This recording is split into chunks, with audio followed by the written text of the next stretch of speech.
Bismillah. Innal hamdalillah nahmaduhu wa nasta'inuhu wa nastaghfiruh wa na'udzu billahi min shururi anfusina wa min sayyiati a'malina. May yahdihillahu fala mudilla lahu wa may yudlil fala hadiya lahu. Wa ashhadu an la ilaha illallah wahdahu la syarika lahu wa ashhadu anna Muhammadan abduhu wa rasuluh, amma ba'du. Alhamdulillah, pada kesempatan petang ini ba'dal maghrib hari Ahad 23 Juni 2024 bertepatan dengan malam ke-18 atau 19 dari Dzulhijjah 1445 Hijriah. Maka kita lanjutkan daurah di Lubuk Linggau di hari yang terakhir ini. Maka pembahasan kita seperti tertulis di judul, selektiflah mencari teman dalam akidah dan manhaj yang sama. Maka ketahuilah ya ibadallah, bahwa sungguhnya Allah menjadikan kita manusia ini dalam keadaan bermasyarakat. Maka we are social people. Kita ini adalah makhluk yang bersosial, yang mana maknanya satu di antara yang lainnya saling membutuhkan dan saling menyempurnakan. Maka oleh sebab itu Allah yaqul fi kitabihil karim, innamal mu'minuna ikhwatun. Ini dalilnya bahwa sungguhnya di antara kaum mukminin dengan mukmin yang lain itu ikhwatun, dia bersaudara. Dan begitu pun di dalam hadis yang muttafaqun alaih dari Abi Hurairah, bagaimana Nabi mengajarkan kehidupan sesama manusia yang bersosial.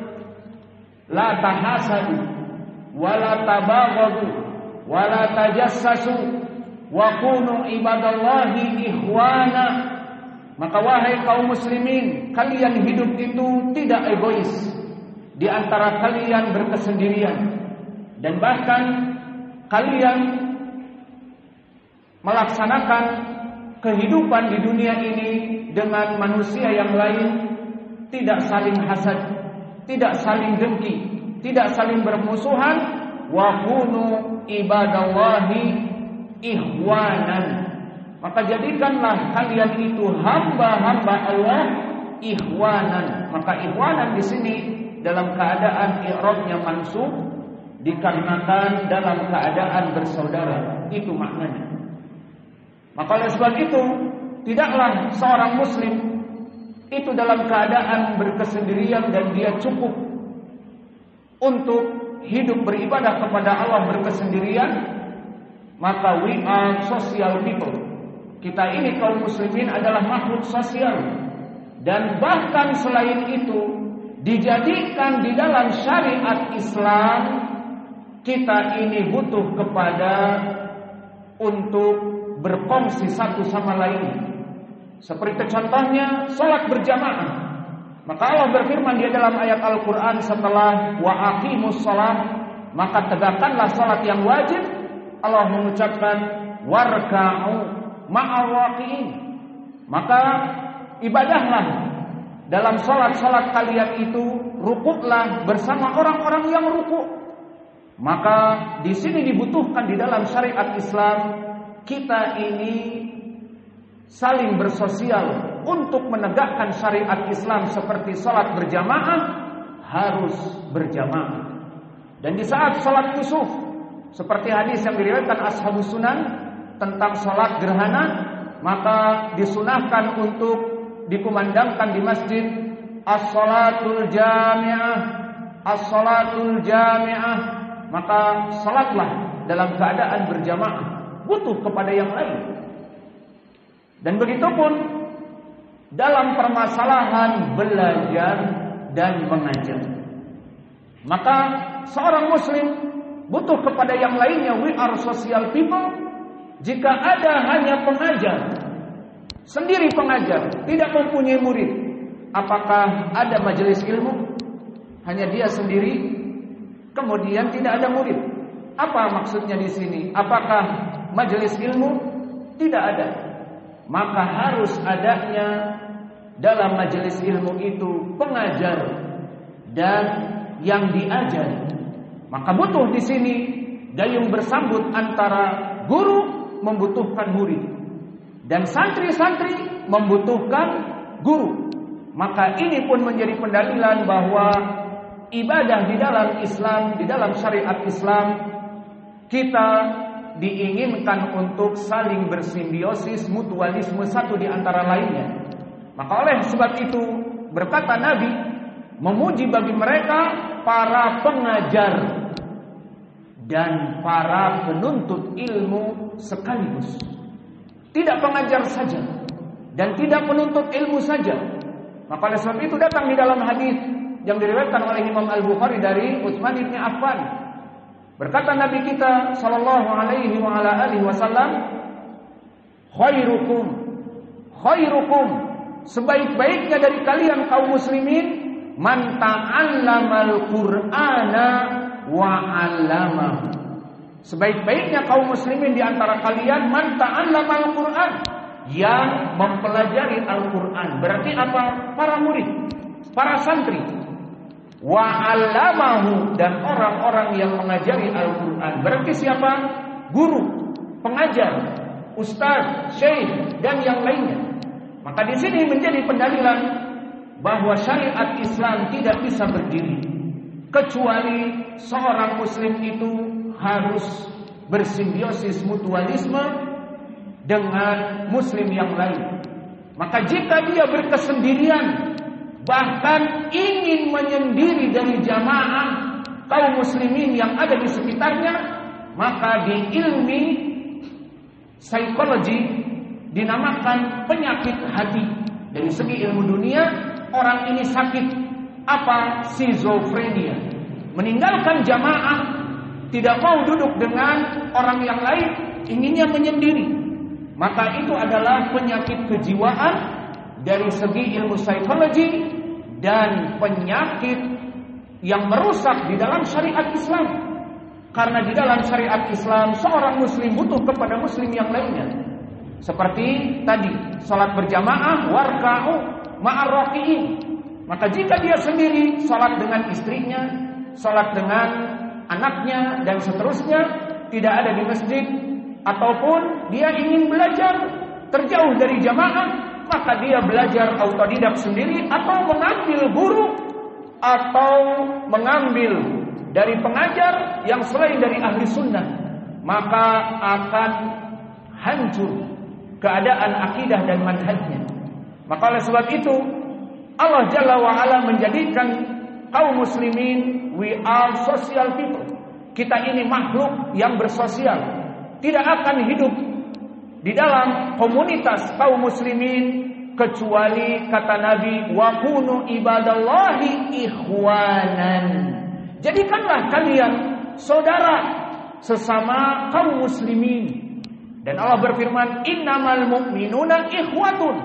Setiap kaum muslimin itu bersaudara. Maka jika kita hidup dalam suatu komunitas kaum muslimin bersaudara, tidak di antara kita tidak mau bergabung dengan kelompok kaum muslimin di sana, tidak mau bergabung dengan orang-orang yang ada di daerah kita, pokoknya ingin menyendiri, menyempal, maka ini tadi kami sebutkan dari segi ilmu psikologi dia sakit skizofrenia. Sakit jiwa yang tidak bisa dia duduk bersama kaum muslimin yang lainnya karena mungkin berbagai sebab, dan dari segi syariat juga sakit.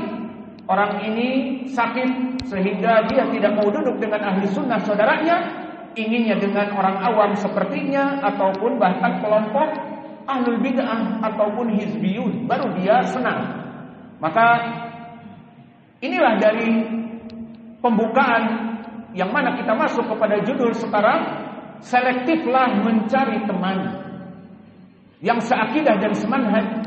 Maka setelah kita sebutkan muqaddimah bahwa kita kaum muslimin ini butuh kepada komunitas kaum muslimin yang lain, dan butuh kepada kelompok kaum muslimin yang lain.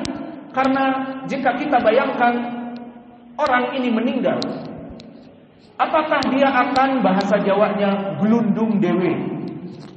Maka dia akan dikafani sendiri, mengkafani sendiri, kemudian membawa sendiri, naik ke keranda jenazah, bisa. Kemudian setelah itu dia lompat masuk kepada kuburannya, gelinding dewe. Tidak ada. Butuh dia kepada kaum muslimin yang di sekitarnya. Maka oleh sebab itu Allah berfirman, innamal mu'minuna ikhwatun. Tidaklah seorang mukmin kecuali dengan yang mukmin lainnya itu bersaudara. Tidak menjauh dari saudaranya, tidak juga berkesendirian. Bagaimana dia salat berjamaah? Bagaimana dia menuntut ilmu? Maka di sini setelah pembukaan tadi timbul pertanyaan yang besar. Lalu kalau di dalam Islam diperintah kita untuk saling bersaudara, di dalam Islam kita diperintah untuk saling berfungsi dan saling bersimbiosis mutualisme, maka apakah semua dianggap saudara? Di sini pertanyaan, the big question, pertanyaan yang besar. Maka apakah kelompok As-Sufiyah saudara kita? Maka apakah kelompok Al-Hizbiyah dari kelompok Roja, As-Sururiyun, ataupun mereka orang-orang yang masuk kepada kelompok Asy-Syiah, Ar-Rafidah, haula aidha min ikhwanuna? Karena tadi kita adalah makhluk bersosial, kita gabung sesama mereka dan meninggalkan saudara kita as-salafi ahli sunnah, gabung dengan kelompok yang tidak jelas manhajnya. Maka apakah seperti itu? Jawabannya tidak. Maka yang diinginkan kita ini mencari teman, menjadi saudara, selektif dalam mencari teman dan bersaudara. Maka mana dalilnya kalau kita itu harus selektif mencari teman dan temannya itu semanhaj dan seakidah? Maka telah datang hadis yang diriwayatkan oleh Imam Abi Dawud dan At-Tirmidzi, yang mana sanadnya dari Zuhair ibnu Muhammad an Musa ibni Wardan an Abi Hurairah. Qala Rasulullah sallallahu alaihi wa ala alihi wasallam, al-mar'u ala dini khalili falyanzur ahadukum man yukhalil. Maknanya al-mar'u, seseorang itu butuh kepada teman, butuh kepada orang lain, dan tidak sembarangan dalam memilih teman bergaulnya. Maka dikatakan al-mar'u ala dini khalili, bahwa seseorang agamanya itu sesuai dengan agama temannya. Jika temannya orang awam, sama-sama penjual mobil, sama-sama petani, sama-sama penjual di warung, maka teman dekatnya dia agamanya sama seperti dia. Karena al-mar'u ala dini khalili. Namun jika dia mengambil teman salafi, mengambil teman ahli sunnah, mengambil teman yang manhajnya kuat dan akidahnya kuat, maka dia akan seagama dengan saudaranya yang kuat manhaj dan agamanya ini. Maka ini perintah Nabi agar kita selektif mencari the old friend, teman kental, the best friend, teman baik. Maka Nabi mengatakan tadi, almar'u, seseorang agamanya itu diukur dengan agama temannya. Kalau temannya hanya teman bisnis di dunia, ucapannya dari awal sampai akhir, bagaimana jualan hari ini, bagaimana bisnis mobil kita hari ini, bagaimana jual beli pakan ayam hari ini, bagaimana cuaca panas, dingin, hujan, bagaimana para pelanggan datang atau tidak ke kios kita, banyak atau tidak, maka itu saja. Karena apa? Karena almar'u ala dini khalili. Teman dekat yang dia pilih hanya urusan dunia, maka dia hanya akan bermanfaat dari urusan dunia. Namun jika teman yang dia pilih dari kelompok ahli sunnah, dari ahli Al-Quran, dan dari ahli hadis, dan dari penuntut ilmu, maka dia akan mendapatkan ilmu dari temannya. Maka Nabi telah mewanti-wanti kita untuk selektif mencari teman. Tidak sembarangan mencari teman. Almar'u ala dini khalilih. Seseorang itu agamanya tergantung dengan teman dekatnya. Aku punya teman orang Raja, maka akhirnya dia akan berakidah dan akan bermuamalah dalam dakwahnya seperti orang-orang Raja.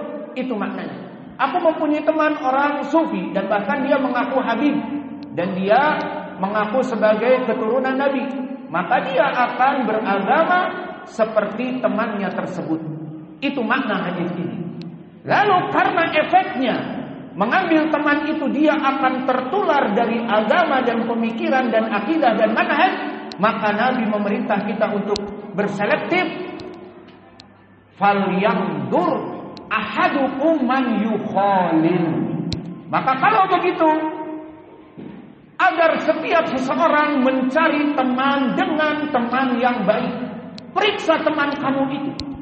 Maka jika dia memeriksa temannya, malah dia menjauhkan orang-orang soleh, malah dia lari dari majelis orang-orang ahlu sunnah, maka dia akan merangkul orang-orang awam atau merangkul dari orang-orang yang agamanya tidak begitu kuat, bahkan rusak, tidak salat dan seterusnya. Maka kata Nabi, falyanzur ahadukum man yukhalil. Man yukhalil diriwayatkan oleh Imam Ahmad dengan lafaz ar-rajulu ala dini khalili falyanzur ahadukum man yukhalil, bahwa seseorang itu tergantung agamanya dengan teman dekatnya, the old friend. Maka carilah teman yang bisa menyelamatkan dunia dan hari akhirat dari teman yang kalian campur dengannya. Maka hadis ini yang kami sebutkan tadi mahalu, bagaimana kedudukannya? Hadis ini hadis yang hasan. Karena Musa ibnu Wardan disebutkan oleh Abi Hatim la ba'sa bihi, fa idzan hadzal hadis haditsun hasan, dan hadis ini telah dihasankan oleh Syekh kami Muqbil Al-Wadi'i rahimahullah. Maka setelah kita mengetahui bahwa manusia ini, kita kaum muslimin, we are social people, kita butuh kepada teman yang lain, maka kemudian Nabi tadi mengatakan falyanzur ahadukum man yukhalil, agar kalian mencari teman yang semanhaj dan seakidah yang sama, yang benar. Maka setelah kita mengetahui hadis ini sahih, kita akan masuk kepada mafasid, keburukan bagi mereka orang-orang yang salah mengambil teman. Hanya sekedar teman bisnis di pasar, hanya sekedar teman bisnis di kantor, hanya sekedar teman bisnis di kiosnya, maka dia mengambil teman orang awam, bahkan misalnya akidahnya akidah sufiyah, akidah bahkan Asyiah Ar-Rafidah, maka temannya akan menyebabkan dia menjadi tersesat. Maka dari mafsadah mereka orang-orang yang salah mencari teman, pertama, dia akan mendapatkan bad reputation di dunia ini. Maka dari mafsadah di dunia bagi mereka orang-orang yang salah mengambil teman di dunia ini, perkara yang pertama, dia mendapatkan bad reputation, mempunyai nama yang buruk karena salah mengambil teman. Maka dia mengambil teman orang yang awam, orang yang akidahnya tidak paham akidah sahihah, orang yang tidak mengenal sunnah, taunya kebid'ahan, orang awam, pokoknya teman dalam keadaan suka tertawa bersama ataupun pergi kemana-mana bersama. Maka di sini dia akan mempunyai bad reputation. Jika dia bergabung dengan orang yang tidak sholat, maka orang-orang akan melihat, loh, Bapak Ustadz ini kok gabungnya dengan orang yang tidak sholat, pakai kopiah, pakai sarung dan seterusnya, tapi gabungnya dengan orang yang tidak sholat. Maka dipertanyakan oleh orang-orang. Bahkan dia salah bergabung misalnya dengan preman ataupun dengan para bankir ataupun dengan kelompok-kelompok Al-Hizbiyah, dengan kelompok Roja As-Sururiyah, maka dia akan tertular dari keburukan-keburukan yang ada padanya. Maka yang pertama dari mafsadah adalah hancur nama baiknya, menjadi bad reputation. Seperti orang yang berkumpul dengan para preman, orang yang berkumpul dengan perempuan-perempuan dengan para pelacur, maka dia akan mendapatkan nama buruk. Maka orang yang baik kemudian salah memilih teman akan mendapatkan bad reputation di dunia. Mana dalilnya? Sesuai dengan hadis yang muttafaqun alaih, diriwayatkan oleh Abi Musa Al-Asy'ari, di mana Nabi Muhammad sallallahu alaihi wasallam bersabda, "Matsalul jalisi su kanafiqil ki, imma an yuhriqa thawbahu aw an ya'huda birihin khabithah."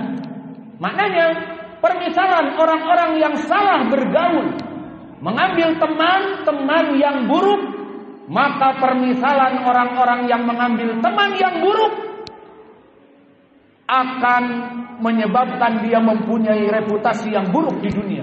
Dilihat oleh tetangganya, dilihat oleh temannya, bahwa dia itu hancur namanya. Bahkan teman-temannya para maling, para preman itu misalnya, di saat digerebek oleh polisi untuk diinterogasi, maka paling sedikit orang yang baik tadi pun ditanya, meskipun dia menggunakan kopiah, tetap ditangkap.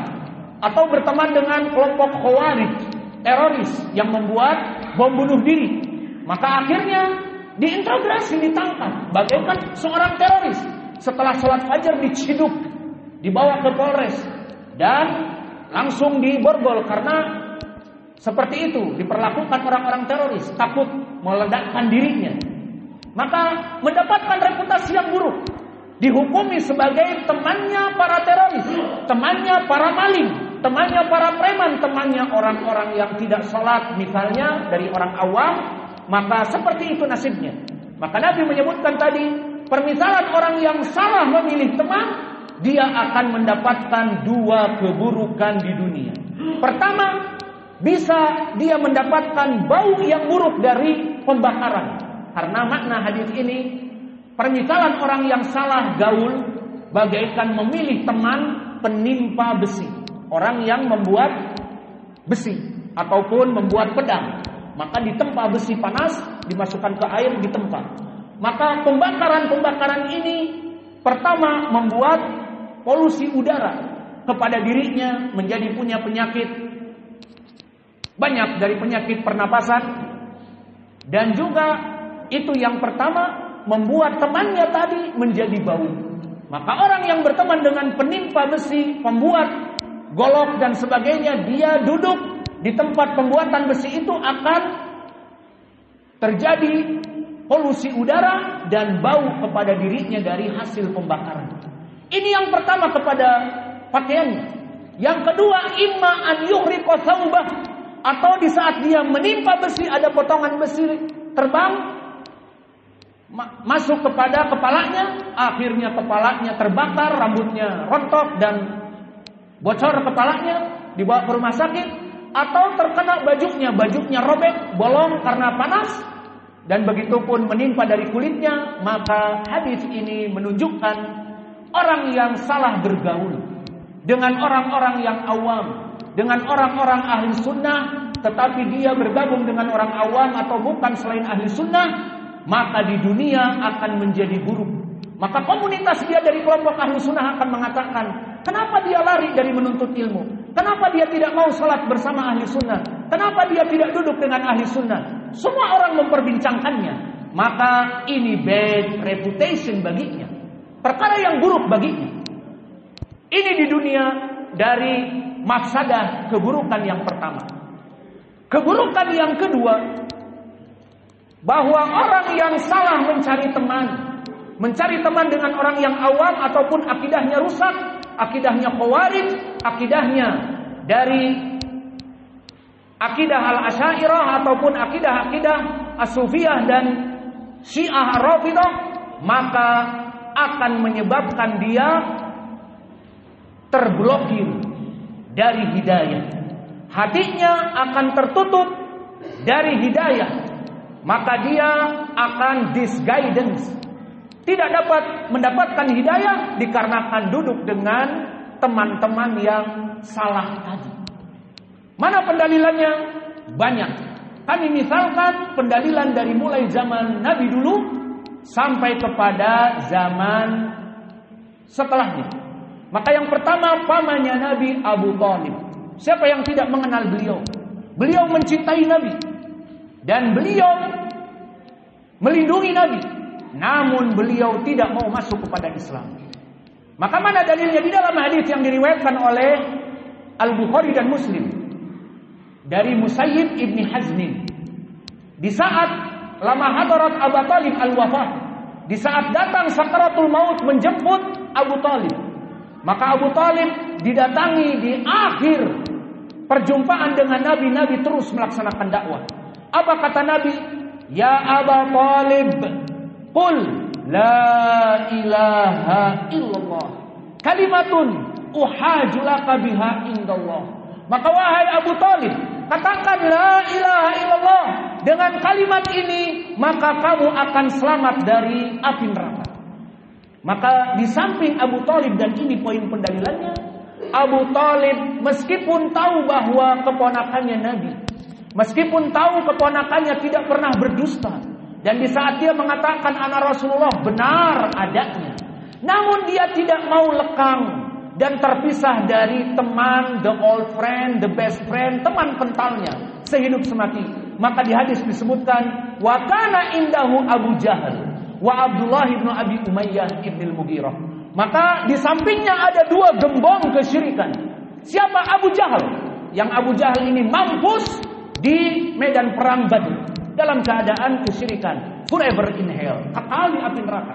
Adapun Abdullah bin Abi Umayyah pada saat itu kafir, mentalkinkan kepada Abi Thalib kalimat-kalimat kekufuran agar tidak mengikuti talkinnya Nabi la ilaha illallah.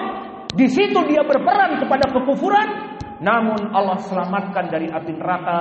Dia kafir pada saat itu, tapi masuk Islam di perang Fath Makkah. Maka akhirnya menjadi seorang muslim. Lihat bagaimana dia menyebabkan Abu Thalib forever in hell dan dia masuk surga. Itulah keadaan dari al-iman dan al-hidayah. Maka Nabi mengulangi, terus mengulangi. Kedua gembong kesyirikan ini mempunyai ucapan brotherhood, ucapan persaudaraan, ucapan yang mana ucapan ini sangat menyentuh dari brotherhood, dari persaudaraan. Apa kata Abu Jahal dan Abdullah bin Abi Umayyah di saat Nabi mendakwahkan tauhid? Katakanlah la ilaha illallah, kamu akan masuk surga. Apa kata dua gembong temannya dia, temannya Abu Thalib, dan ini kesalahan dari Abu Thalib. Di saat akhir hayatnya antara surga dan neraka, apa dikatakan oleh Abu Jahal dan Abdullah bin Abi Umayyah? Ya Abu Thalib, atarghabu an millata Abdul Muttalib. Wahai Abu Thalib, apakah kamu membenci agama nenek moyang kita Abdul Muttalib, di mana kita selama kecil berkumpul di Dari Nadwa, tempat berkumpulnya orang-orang musyrik penyembah selain Allah, Lat, Uzza, Manah dan Hubal. Maka sekarang persahabatan kita akan luntur, persahabatan kita akan engkau rusak dan diputuskan gara-gara anak kemarin sore mendakwahi kamu la ilaha illallah, tidak ada sembahan hanya Allah. Apakah kamu akan meninggalkan kami? Ini ucapan solidarnos. Wahai kaumku, wahai kelompokku, ayo anak STM 21 kita serang anak SMA 1. Kelompok solidarnos, ucapan solidarnos, solidarisme. Maka mana rasa cinta kamu dengan kami? Kami sama-sama menyembah berhala, menyembah agama Abdul Muttalib. Sekarang kamu mengikuti agama baru dari keponakanmu. Maka ucapan ini menggoyahkan dan menutupi hati Abu Thalib from the guidance, dari hidayah. Dan ini mafsadah mencari teman-teman yang salah. Akhirnya apa? Disebutkan wa mata wa aba an yaqula la ilaha illallah. Abu Thalib mati dan enggan untuk bersyahadat dan masuk Islam.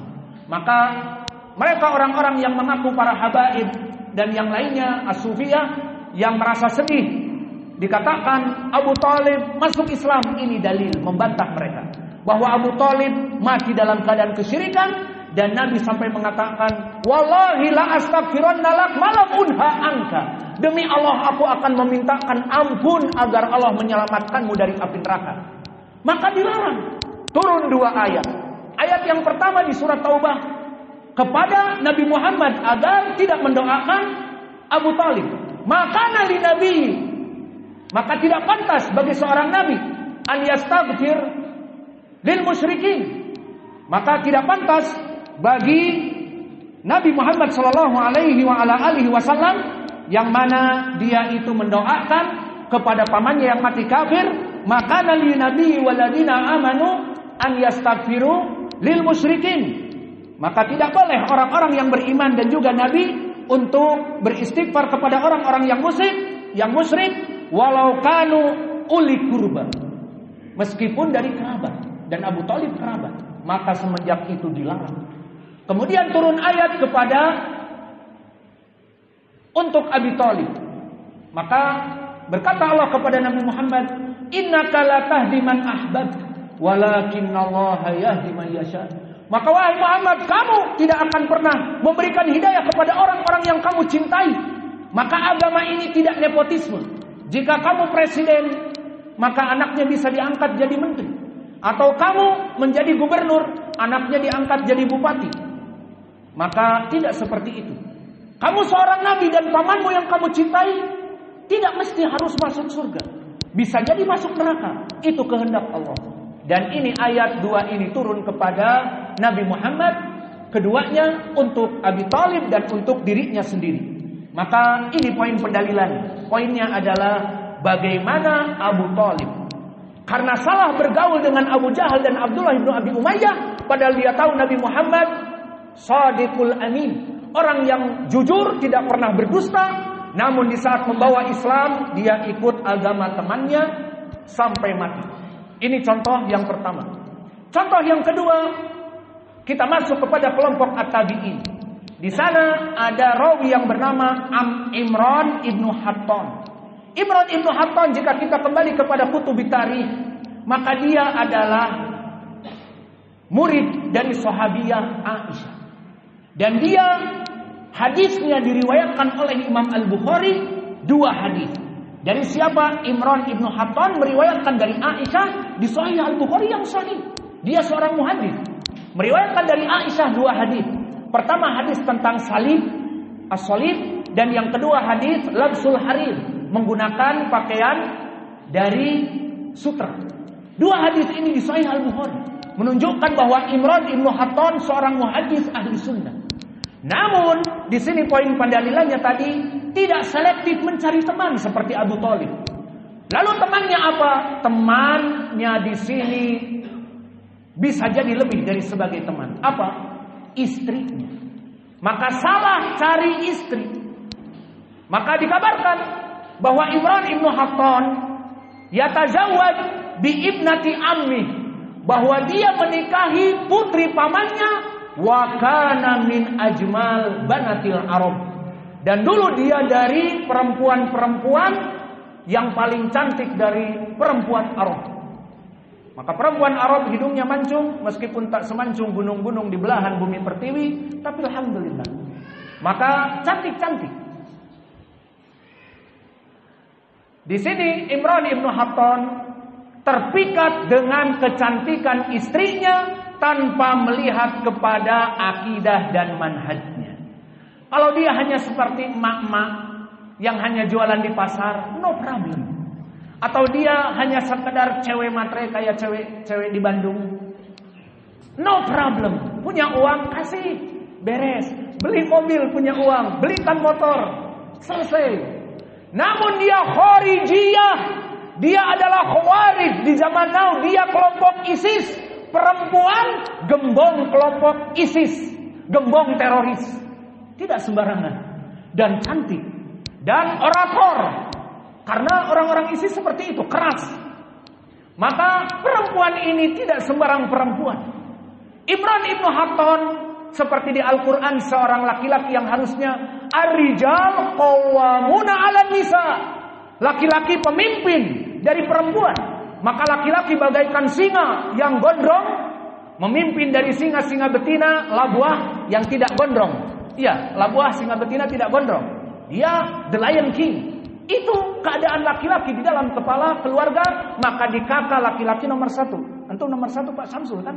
Kita juga sama nomor 1 di kakak. Maka apa nomor 1 itu fungsinya? Pemimpin keluarga. Dan di hadis Ibnu Umar yang muttafaqun alaih, kullukum ra'in wa kullukum mas'ulun an ra'iyati wa rajulu ra'in an baitihi wa ahli baiti. Maka laki-laki itu adalah pemimpin dan akan dimintai pertanggungjawabannya atas anak dan istrinya. Nomor 1 di kakak, nomor 1 pemimpin dari keluarga. Namun Imran ibn Hatton menikah, mengambil the best friend, the old friend, teman kekasih, buah hati di dunia ini, yang merupakan pemimpin gembong Khawarij bagian perempuannya, sekretaris dari Khawarij. Maka dia diingatkan oleh para sahabat, teman-temannya dari para tabi'in muhaditsin, fa innaka sayatazawwaj al-kharijiyah intabih, kamu akan menikahi perempuan kharijiyah, awas. Maka kemudian dia mengatakan, ana sa'auduha ila sunnah, aku akan mengembalikan dia kepada sunnah. Namun kenyataannya tidak. Dia dikatrol kepada kelompok Khawarij. Dia menjadi pemimpin Khawarij dan istrinya menjadi the queen of Khawarij, ratu dari kelompok Khawarij, dan dia menjadi the king of the Khawarij. Kenapa? Karena dia bukan seperti ayat tadi, ar-rijal qawwamuna 'alan nisa. Dia bukan bagaikan the Lion King yang gondrong. Dia takut sama istrinya. Karena istrinya cantik, dia terpikat dan tergoda. Kalau istrinya marah atau menceraikan dia, matilah aku pula. Apa kata dunia? Maka akhirnya dia bagaikan singa yang sudah tidak gondrong dipangkas, bagaikan labuah. Maka mana pendalilannya? Kanat zaujatuh qawiyah alaih, sangat kuat kepadanya. Apa di suatu hari dalil dari kuat kepadanya? Di saat baru pulang mungkin dari mengajar, dikatakan, ya Imran, ana wa anta fil jannah. Aku dan kamu di surga. Why? Kenapa? Li'ana as-sabr was-syukur kilahuma fil jannah. Karena kesyukuran dan kesabaran tempatnya di surga. Gimana maksudnya? Kesabaran adalah aku, kesyukuran adalah kamu. Bagaimana? Kamu bersyukur menikah aku perempuan Arab yang cantik, dan aku bersabar kepadamu mempunyai suami yang buruk rupa. Karena di tarikh disebutkan, karena Imran ibn Hatton syakluhu damim, wajahnya itu buruk. Maka kata dia, aku sabar menikahi kamu dan kamu bersyukur menikahi aku perempuan Arab yang cantik. We are like beauty and the beast. Bagai si cantik dan buruk rupa, maka kita akan masuk surga. Diam. Aku bersyukur. Oke. Kamu bersabar. Iya, bersabar ya. Sampai mati kita forever in love. Bersatu dalam bercinta. Bersatu, tidak pernah bercerai. Oke, tamam. Halas. Hakada kan Imran ibn Hatton. Maka selama dia seperti itu, tidak mau dia untuk taghirul mungkar. Mana ucapan dia, aku akan mengembalikan istriku kepada sunnah. Apakah suatu hari dia ingin mengatakan, ittaqillah, tubi ilallah, udkhulu ila sunnah, udkhuli ila sunnah, ayo masuk kepada ahli sunnah. Tidak pernah keluar ucapan itu. Karena apa? Mau tolak? Mau terpisah dari perempuan cantik ini? Ya sudah. Bagaikan singa yang tidak ada taring. Atau singa sirkus, gondrong, punya taring, tapi mentalnya sudah rusak. Bukan Simba the Lion King, tetapi Simbe di sirkus. The Lion of Circus. Alhasil, karena itulah akhirnya dia yang dikatrol kepada kelompok Khawarij dan jadi imam Khawarij. Mana dalilnya di saat Ali ibnu Abi Thalib dibunuh oleh kelompok Khawarij? Siapa yang membunuh? Abdurrahman ibnu Muljim. Maka berita tersebar, Ahlus Sunnah dalam keadaan sedih. Karena Ahlus Sunnah ditimpa musibah, dibunuh oleh kelompok Khawarij. Maka memburukkan kelompok Khawarij, Abdurrahman ibnu Muljim. Di saat mendengar khabar ini, Abdurrahman ataupun Imran ibnu Hatton, dan dia seorang yang pandai berpuisi, maka dia membuat syair memuji siapa? Abdurrahman ibnu Muljim, pembunuh Ali. Dan ini menjadi pendalilan bahwa dia menjadi gembong Khawarij. Apa dia katakan? Dia tulis puisi.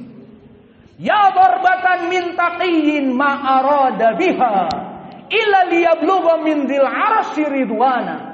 Ya darbatan, wahai tikaman dari Abdurrahman ibnu Muljim kepada Ali ibn Abi Thalib, min taqiyyin, dari ketakwaan dia kepada Allah. Undur bagaimana pemikiran teroris. Seperti antum melihat mereka bikin bom bunuh diri, dipikirnya benar. Mereka datang ke Polres membuat bom bunuh diri dan membunuh Kapolsek dan yang lainnya dan Kapolres dan membunuh Brimob dan membunuh orang awam. Terbalik akalnya. Begitupun di sini. Yang membunuh Ali malah dipuji. Ya darbatan min taqiyyin ma arada biha. Tidaklah tikaman Abdurrahman ibnu Muljim kepada Ali yang membunuh dia adalah hasil ketakwaan dia. Ya darbatan min taqiyyin ma arada biha illa liyablugha min dzil arsy ridwana. Tidaklah tikaman itu kecuali ingin mencapai keridhaan Allah yang mempunyai ars. Ingin ridha Allah membunuh Ali bin Abi Thalib. Seperti sebelumnya Khawarij ingin ridha Allah membunuh siapa? Utsman ibnu Affan. Maka terulang seperti itu kelompok Khawarij, dan terus di setiap zaman mereka akan membunuh kaum muslimin. Maka selesai dari Imran ibnu Hatton. Salah memilih teman karena apa? Karena istri. Tadi Abu Thalib salah memilih teman karena teman kecil, sesama penyembah berhala. Dan yang ketiga, contoh yang lain, Abdul Razak ibnu Hammam As-San'ani, dia di tabaqah yang ke-9 dari itba'ut tabi'in. Kalau tadi Imran ibnu Hatton tabi'i kabir, di sini itba'ut tabi'in. Dia seusia dengan Imam Asy-Syafi'i dan masih gurunya siapa? Dia gurunya Abdul Razak ini Imam Ahmad, dan juga gurunya Yahya ibnu Ma'in, dan juga gurunya Imam Al-Bukhari, yakni Hayatul Wadi Ali ibn Abdullah Al-Madini. Maka Imam Abdul Razak ibnu Hammam As-San'ani seorang ahli sunnah dan ahlul hadis, bintang kejoraknya Yaman pada saat itu. Datang ulama dunia ke Yaman dari negeri yang jauh, seperti Imam Ahmad, seperti Ishaq ibnu Rahaweh, seperti Ali ibn Madini, seperti Yahya ibnu Ma'in. Datang dari Irak Imam Ahmad ke Son'a, dari Irak Baghdad ke Son'a Yaman, dalam keadaan berbulan-bulan. Maka disebutkan di dalam beberapa syair yang dinisbatkan kepadanya, disebutkan la budda min Son'a walau talas safar. Maka aku harus datang ke Son'a bertemu dengan Abdul Razak, mengambil hadisnya walau talas safar, meskipun far and far away, meskipun jalan yang panjang dan lama, long destination, long distance. Maka di sini Abdul Razak Mahaluk, imam muhaddits. Namun disebutkan di tarikh dia terkena pemikiran Syiah, meskipun tidak seperti Syiah Ar-Rafidhah yang mengkafirkan Abu Bakar dan Umar, tetapi dia Syiah yang ringan, tidak mengkufurkan Abu Bakar dan Umar. Maka disebutkan di tarikh bahwa disebutkan oleh murid-muridnya, ya Syekh, kaifa min aina ja'a hada? Dari mana datang pemikiran Syiah pada dirimu? Berkata Abdul Razak, jalastu ma'a Ja'far ibnu Sulaiman ad-Dubai, fahuwa kana husnus sumt wa kana dahadin. Maka aku duduk dengan Ja'far ibnu Sulaiman ad-Dubai, yang di atas dia di tabaqah yang ke-7 atau ke-6, dan dia di itba'ut tabi'i, dan dia tabi'i yang labas, tabi'i kabir atau shagir, pertengahan. Maka aku duduk dengan Ja'far ibnu Sulaiman ad-Dubai, dan dia akhlaknya mulia, keeping smile. Halo, apa kabar? Apa yang bisa dibantu? Ayo khadamat, dan seterusnya. Maka aku terpengaruh dengan akhlaknya yang mulia, maka dia duduk terus. Padahal dari segi ilmu hadis jauh. Maka di sini kembali, siapa Ja'far ibnu Sulaiman ad-Dubai? Dia seorang datang dari Irak. Maka Irak pada zaman itu fitnah Syiah. Maka seperti pembunuhan Husain di Karbala itu di Irak semuanya. Maka kelompok Syiah itu banyak di Irak. Kemudian dia naik haji dan turun ke Yaman. Dan seperti biasa ahlul Yaman mencintai dari kelompok muhaditsin, kelompok yang berilmu. Maka dirangkullah. Maka lamalah dari Ja'far ibnu Sulaiman yang Syiah ini duduk di Yaman. Kebetulan dia akhlaknya mulia, kata Abdul Razak. Sehingga Abdul Razak terbawa pemikiran Syiah olehnya. Maka di sini dalilnya apa? Bahwa husnul khuluq, akhlak yang mulia, the good manner adalah senjata untuk berdakwah. Maka lihat kelompok-kelompok yang sesat, maaf. Kelompok Jama'atut Tabligh sesat. Tapi jika antum bertemu, "Kaif haluk ya akhi? Assalamualaikum, kaif haluk? Nanti malam ada kajian makan bersama ya?" Ya. Tok tok tok, "Assalamualaikum, kita salat bersama ya bapak-bapak. Ada makanan semua. Ada yang bisa dibantu. Sini saya bawakan barangnya." Dan seterusnya. Akhlaknya mulia. Maka membawa orang-orang awam dengan akhlak yang mulia kepada kesesatan. Seperti Ja'far ibnu Sulaiman ad-Dubai. Maka ini menjadi poin bahwa akhlak yang mulia tidak cukup dalam berdakwah. Tetapi apa? Harus dia mempunyai akidah as-sahihah. Dan kebalikannya. Seorang yang mempunyai akidah yang benar, manhaj yang benar, dia manhajnya salafi. Namun akhlaknya buruk, arogan. Dan tidak pernah senyum. Dan melihatnya tidak ke bawah, melihatnya hanya ke atas. Akhirnya terbentur biar tiang listrik. Alhasil seperti itu orang-orang yang mempunyai akidah yang benar dan manhaj, namun tidak berakhlak, maka dijauhi dakwahnya. Naam aulat, dijauhi dakwahnya seperti Lukman sekarang sendiri. Ditinggal oleh Projumhur. Maka karena su'ul khuluq, maka selesai dari Abdul Razak. Dan begitu pun Abu Dzar al-Harawi. Yang mana Abu Dzar al-Harawi seorang muhaddits, yang mana dia murid dari Imam Agung Ad-Daruqutni, seorang hafidz di zamannya. Dan dia yang meriwayatkan dari Sahih Al-Bukhari dari 3 murid-muridnya. Maka Abu Dzar al-Harawi dulunya ahli sunnah. Namun di saat dia berjalan-jalan di Baghdad, maka di Baghdad dia bertemu dengan tokoh dari kelompok Al-Asy'ariyah. Dan kelompok Al-Asy'ariyah yang masyhur pada zaman itu di Baghdad dibawa pemikirannya oleh Abu Bakar Al-Baqilani, seorang Mu'tazili, seorang Al-Asy'ariyah pemikirannya. Rusak akidahnya. Namun di sini Abu Bakar Al-Harawi terpikat dengan akhlak dan kecerdasan, akhirnya duduk muhadits ahli sunnah ini dengan Abu Bakar Al-Baqilani tadi. Abu Dzar al-Harawi duduk dengan Abu Bakar Al-Baqilani, akhirnya dia menjadi seorang Asy'ari dan bahkan orang yang menyebarkan dakwah Al-Asy'ariyah di negeri Eropa, di Maghrib, di Maroko. Maka disebutkan oleh Imam Ibnu Katsir bahwa dia yang menyebabkan dakwah Al-Asy'ariyah sampai ke negeri Afrika di Maroko adalah Abu Dzar al-Harawi, yang mana dia seorang ahli sunnah dulu. Idzan naktafi ila huna wa jazakumullahu khairan wa barakallahu fi ilmikum.